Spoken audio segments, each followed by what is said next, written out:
একটি শিশু হারিয়ে যাওয়া মানে কেবল একটি সংখ্যার হারিয়ে যাওয়া নয়, এটি একটি পরিবারের স্বপ্ন, আনন্দ এবং বেঁচে থাকার অবলম্বন চিরতরে মুছে যাওয়া। গত 6 মাসে বাংলাদেশে শিশু নিখোঁজ হওয়ার ঘটনা উদ্বেগজনকভাবে বেড়েছে। প্রতিদিন দেশের কোথাও না কোথাও মায়ের কোল খালি হচ্ছে, কিন্তু এই নিখোঁজ হওয়া শিশুদের ভাগ্যে কি ঘটছে? তারা কি স্রেফ হারিয়ে যাচ্ছে, নাকি এর পেছনে রয়েছে কোনো অন্ধকার চক্র? সাম্প্রতিক পুলিশ ও মানবাধিকার সংস্থাগুলোর তথ্য অনুযায়ী গত 6 মাসে বাংলাদেশে শত শত শিশু নিখোঁজের ঘটনা রেকর্ড করা হয়েছে। এদের মধ্যে একটি বড় অংশ রাজধানী ঢাকা, চট্টগ্রাম এবং সীমান্তবর্তী জেলাগুলো থেকে নিখোঁজ হয়েছে। নিখোঁজ হওয়া শিশুদের অধিকাংশের বয়স 5 থেকে 12 বছরের মধ্যে। আইন শৃঙ্খলা রক্ষাকারী বাহিনীর তৎপরতায় কিছু শিশু উদ্ধার হলেও একটি বড় অংশ এখনও নিখোঁজ। সমাজবিজ্ঞান ও অপরাধ বিশেষজ্ঞদের মতে শিশুরা সাধারণত 3টি মূল কারণে নিখোঁজ বা অপহৃত হচ্ছে: পারিবারিক কলহ ও পালিয়ে যাওয়া। অনেক শিশু পারিবারিক নির্যাতন বা অভিমানে ঘর ছাড়ে, পরে তারা রেল স্টেশন বা বাস টার্মিনালে অপরাধী চক্রের হাতে পড়ে। শিশু পাচার চক্র।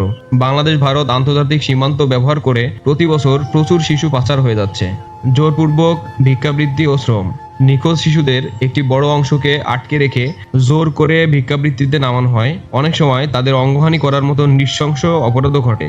10 বছর বয়সী একটা হারিয়ে যাওয়া ছেলের মা তাই কান্নাভেজা কণ্ঠে বলেছিলেন, বিকেলে মাঠে খেলতে গিয়েছিল, আর ফিরে আসেনি। আমরা থানায় জিডি করেছি, পোস্টার মেরেছি।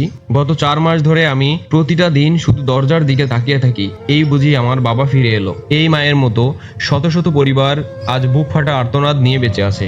নিখোঁজ জিডির ফাইলগুলা থানার তাকে জমা হয়ে থাকে, কিন্তু সব মায়ের ভাগ্যে সন্তান ফিরে আসে না। বাংলাদেশ পুলিশ এবং র্যাপিড অ্যাকশন ব্যাটালিয়ন নিখোঁজ শিশুদের উদ্ধারে কাজ করে যাচ্ছে।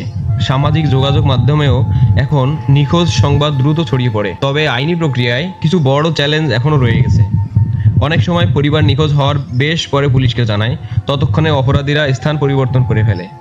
ডিজিটাল ডাটাবেজের অভাবে নিখোঁজ শিশুদের জন্য কেন্দ্রীয় কোনো লাইভ ডিজিটাল ডাটাবেজ বা ফেস রিকগনিশন সিস্টেম এখনও পুরোপুরি কার্যকর নয়। জনাকীর্ণ এলাকা থেকে শিশু চুরির ঘটনায় কেউ মুখ খুলতে চায় না। নিখোঁজ শিশুদের ফিরিয়ে আনা এবং এই অপরাধ প্রতিরোধ করা কেবল সরকারের একার দায়িত্ব নয়। আপনার সামান্য সচেতনতা একটি শিশুকে রক্ষা করতে পারে। রাস্তায় একা কোনো শিশুকে কাঁদতে দেখলে বা সন্দেহজনক কারোর সাথে দেখলে সাথে সাথে নিকটস্থ পুলিশ বা জরুরি সেবা 999-এ কল করুন। আপনার চারপাশের শিশুদের চোখে চোখে রাখুন।